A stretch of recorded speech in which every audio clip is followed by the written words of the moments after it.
हे पतवा डोले पतैया डोलै मनवा डोलैये भोला जी।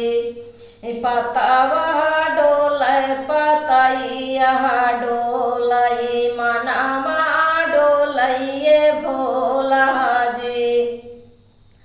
गौना के लोग हमें पागल बोलौले ज्ञानवा दै दये भोला जी। हे गौना के लोग हमें पागल बोलौले ज्ञानवा दै दये भोला जी। ज्ञानवा दै दये भोला जी।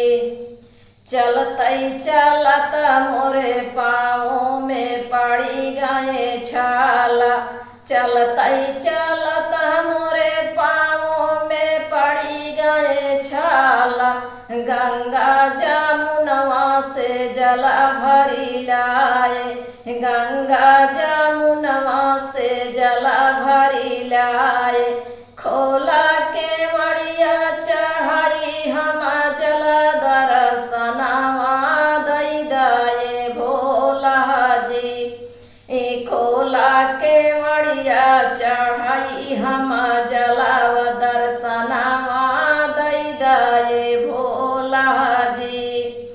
पतवा डोलै पतैया डोलै मनवा डोलैये भोला जी।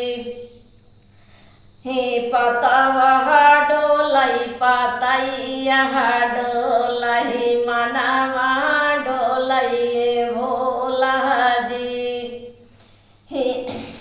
हे भंगिया धातुर कई भोजन तुहै लऊबै। भंगिया धातुर कई भोजन तुहै लऊबै। यारे खोला के मड़िया पियऊ तुहै भंगिया दर्शनवा दै दये भोला जी। खोला के मड़िया पियाई तुहै भंगिया। यारे खोला के मड़िया पियाई तुहै भंगिया दर्शनवा दै दये भोला जी। पतवा डोलै पतैया डोलै मनवा डोलैये भोला जी। यारे जाई जंगलवा से लाए हम कुछ कई गो नरिया हो कुछ कई गो नरिया। जाई जंगलवा हम लौले यार कुसा कई गो नरिया यार कुसा कई गो नरिया। खोला के मड़िया सुतई तो का दर्शनवा दै दये भोला जी। खोला के मड़िया सुतई हम तो का दर्शनवा दै दये भोला जी। पतवा डोलै पतैया डोलै मनवा डोलैये भोला जी।